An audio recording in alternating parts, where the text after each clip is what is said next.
similar vein, although off-premises IT management was very much a part of the original book, we felt that some unspoken presumptions about outsourcing had shifted in discussions of the cloud. This caused us to make subtle changes throughout the book, but especially in Chapter 14 on vendor partnering. We emphasize, however, that the management ideas on this topic in the original book were quite robust, so these changes are more shifts in tone and language than substance. Finally, we updated many exhibits and deleted a few. The result is an updated and improved book that retains the features people liked about the original and continues to, as we like to say, relentlessly focus on IT as a management subject. The substance of the story has not changed. Our hero, Jim Barton, still makes classic errors, still learns from his mistakes, or occasionally doesn't, and still strives to overcome his own limitations by building a strong IT management team. And, as before, he emerges transformed, a humbled but better IT leader. A note about our extended narrative approach. As pleased as we've been with the book's popular reception, we've been equally pleased by the interest within the academic community for the special pedagogical approach we used, which we call the extended narrative approach. Its development was something of a journey, and one that had an unlikely beginning. In 2005, two of us, Richard, Dick, and Robert, Rob, were co-chairing Harvard Business School's executive program for Chief Information Officers, CIOs. The topics and content for The Adventures of an IT Leader originally derived from our design for that program. It's probably safe to say that this executive program, delivering information services, held a venerated position in the IT industry.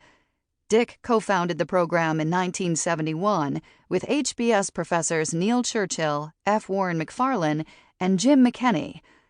As a field, IT management is arguably barely 50 years old, but this program had been around for most of that time.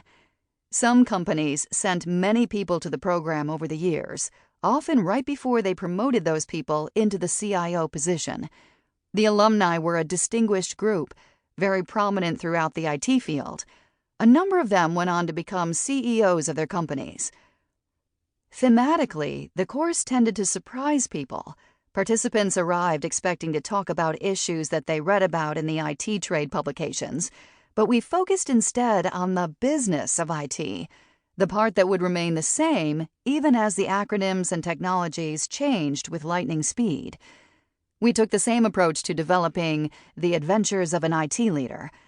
As case teachers, we wanted to integrate short stories to engage participants with the thematic content.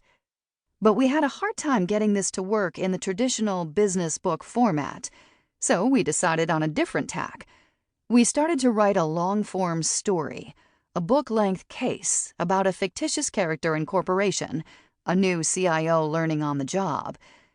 It would be fictitious in the sense of those Law and Order TV shows, addressing events that were fictionalized but actually ripped from the headlines.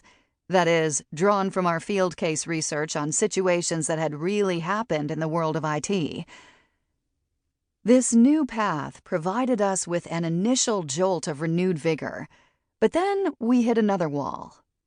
This time it was for a different reason. Putting together the story of Jim Barton, our hapless CIO, required us to apply writing competencies akin to those of novelists as well as of business professors. We might have reverted to our standard book approach if our writing team had not been joined at that point by Shannon O'Donnell. Shannon had come to Harvard Business School by an unusual path. Previously, she had been a director and dramaturge at the People's Light and Theater, a highly regarded professional theater company near Philadelphia. In one directing experience, Shannon had made use of the hero's journey, also known as the monomyth, an archetypal pattern within stories first described by Joseph Campbell in his 1949 book, The Hero with a Thousand Faces. Campbell points out that many of the world's most important and impactful narratives share the same basic plot structure. A reluctant hero is called to action, refuses the call at first, then goes on a journey.